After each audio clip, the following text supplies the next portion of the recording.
नमस्कार, मैं Preeti Agrawal, assistant professor chemistry, BSc first year के सभी स्टूडेंट्स का हार्दिक स्वागत और अभिनंदन। बच्चों, हम फिज़िकल केमिस्ट्री में गैसीय अवस्था पढ़ रहे हैं।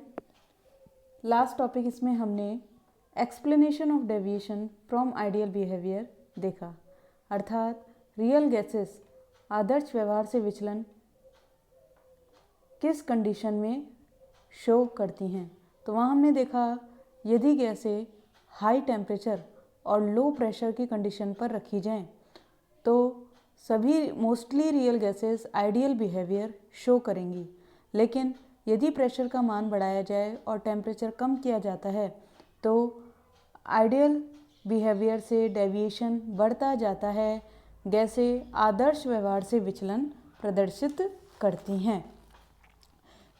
इसके अलावा हमने देखा कि जब हम पीवी तथा प्रेशर के बीच कर्व प्लॉट करते हैं तो हाइड्रोजन हीलियम के लिए पीवी एक्सिस के परपेंडिकुलर स्ट्रेट लाइन आने की बजाय सतत रूप से बढ़ती हुई हमें एक लाइन प्राप्त होती है, या बढ़ती हुई लाइन का एक कर्व प्राप्त होता है।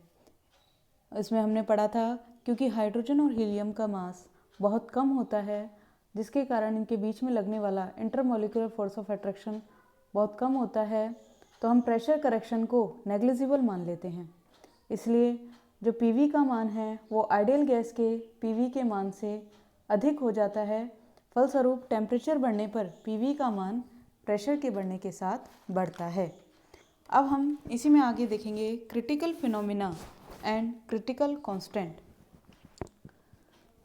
जनरली गैसें हाई टेम्परेचर और लो प्रेशर पर एक फ्री यूनिट के समान काम करती हैं, या गैसों में उपस्थित सभी अणु स्वतंत्र अस्तित्व रखते हैं। लेकिन जब प्रेशर बढ़ाया जाता है या कहीं टेम्परेचर कम किया जाता है तो मॉलिक्यूल्स के बीच की काइनेटिक एनर्जी कम हो जाती है। मॉलिक्यूल्स की काइनेटिक एनर्जी कम होने से तथा प्रेशर बढ़ाने से मॉलिक्यूल्स पास पास आने लगते हैं, जिसके फलस्वरूप उनके बीच लगने वाला फोर्स ऑफ अट्रैक्शन बढ़ जाता है। तो एक कंडीशन ऐसी आती है कि गैस लिक्विड में कन्वर्ट हो जाती है। हम जानते हैं कि लिक्विड स्टेट में पदार्थ की डेंसिटी और विस्कोसिटी गैसीय स्टेट के कंपेयर में अधिक होती है। इसके अलावा लिक्विड स्टेट में मीन फ्री पाथ का मान कम हो जाता है। अणुओं को विचरण करने के लिए कम स्थान प्राप्त होता है, क्योंकि मॉलिक्यूल्स के बीच अट्रैक्शन फोर्स बढ़ जाता है, जिसके कारण मॉलिक्यूल्स एक निश्चित आयतन में सीमित हो जाते हैं। तो हम ये कह सकते हैं कि प्रेशर बढ़ाकर तथा टेम्परेचर कम करके गैस को लिक्विफाइड किया जा सकता है। 1869 में एंड्रूज साइंटिस्ट ने कार्बन डाइऑक्साइड गैस के पीवी तथा टेम्परेचर रिलेशन को स्टडी किया और उन्होंने पाया कि गैसें लिक्विफाइड की जा सकती हैं, और गैसों के लिक्विफिकेशन में टेम्परेचर का रोल प्रेशर से अधिक इम्पॉर्टेंट होता है। कहने का मतलब ये है, एक एटमॉस्फेरिक प्रेशर पर गैस को लिक्विफाइड करना पॉसिबल है, लेकिन यह ज़रूरी नहीं है कि इस एटमॉस्फेरिक प्रेशर पर सभी गैसें लिक्विफाइड की जा सकें। हर गैस के लिए एक ऐसा टेम्परेचर होता है जिससे ऊपर किसी गैस को लिक्विफाइड नहीं किया जा सकता, या हम कहें जिसके नीचे गैस को प्रेशर लगाकर लिक्विफाइड किया जा सकता है। तो वह टेम्परेचर जिसके ऊपर गैस का लिक्विफिकेशन पॉसिबल नहीं है, चाहे आप कितना ही प्रेशर बढ़ा लें, तो वह टेम्परेचर कहलाता है क्रिटिकल टेम्परेचर, और इसको हम रिप्रेजेंट करते हैं TC से। क्रिटिकल टेम्परेचर हर गैस की एक कैरेक्टरिस्टिक प्रॉपर्टी होती है तथा यह प्रत्येक गैस के लिए निश्चित होता है। अगर हम बात करें कार्बन डाइऑक्साइड गैस की, तो कार्बन डाइऑक्साइड गैस के लिए इसका मान होता है 31 डिग्री सेंटीग्रेड। तो इसका मतलब यह हुआ कि कार्बन डाइऑक्साइड गैस को 31 डिग्री सेंटीग्रेड से ऊपर लिक्विफाइड नहीं किया जा सकता। और इस क्रिटिकल टेम्परेचर को पर गैस के लिक्विफिकेशन में जितने प्रेशर की रिक्वायरमेंट होती है उस प्रेशर को कहा जाता है क्रिटिकल प्रेशर, और इसे रिप्रेजेंट करते हैं पीसी से। कार्बन डाइऑक्साइड गैस के लिए इस क्रिटिकल प्रेशर का मान होता है 73 एटमॉस्फेरिक। और क्रिटिकल टेम्परेचर और क्रिटिकल प्रेशर पर जो गैस का वॉल्यूम हमें मिलता है उसे कहते हैं क्रिटिकल वॉल्यूम। और कार्बन डाइऑक्साइड गैस के लिए क्रिटिकल वॉल्यूम की वैल्यू होती है 95.7 ml। क्रिटिकल प्रेशर और वॉल्यूम क्रिटिकल टेम्परेचर की तरह ही हर गैस के एक कैरेक्टरिस्टिक प्रॉपर्टी है, और इन तीनों को सामूहिक रूप से हम कहते हैं क्रिटिकल कांस्टेंट, अर्थात टीसी, पीसी तथा VC. Critical temperature, critical pressure, critical volume critical constant कहलाते हैं। तो ये तो बात हुई क्रिटिकल फिनोमेना की, और क्रिटिकल कांस्टेंट क्या होते हैं, उन्हें किससे रिप्रेजेंट करते हैं। उसके बाद नेक्स्ट टॉपिक आता है हमारा determination of critical constant. Critical constant का किस तरह से आप डिटर्मिनेशन निर्धारण करोगे। क्रिटिकल टेम्परेचर और प्रेशर का एक्सपेरिमेंटल डिटर्मिनेशन इस थ्योरी पर बेस्ड है कि क्रिटिकल टेम्परेचर पर लिक्विड और सैचुरेटेड वेपर की डेंसिटी सेम होती है, समान होती है।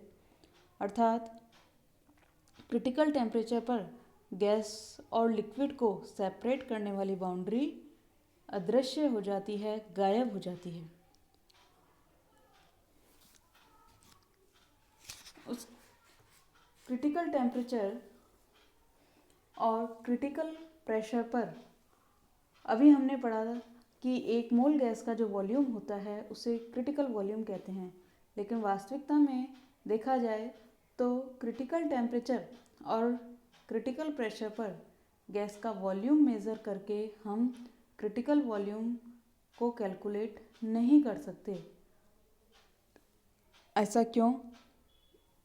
तो ऐसा इसलिए है क्योंकि टेम्परेचर और प्रेशर में थोड़ा सा ही चेंज करने पर वॉल्यूम में अधिक चेंज ऑब्जर्व होता है, और इस चेंज को ज्ञात करने के लिए, कैलकुलेट करने के लिए हम इनडायरेक्ट मेथड काम में लेते हैं। और यह मेथड कायले तथा मैथाइयस के ऑब्जर्वेशंस पर बेस्ड होता है, आधारित होता है।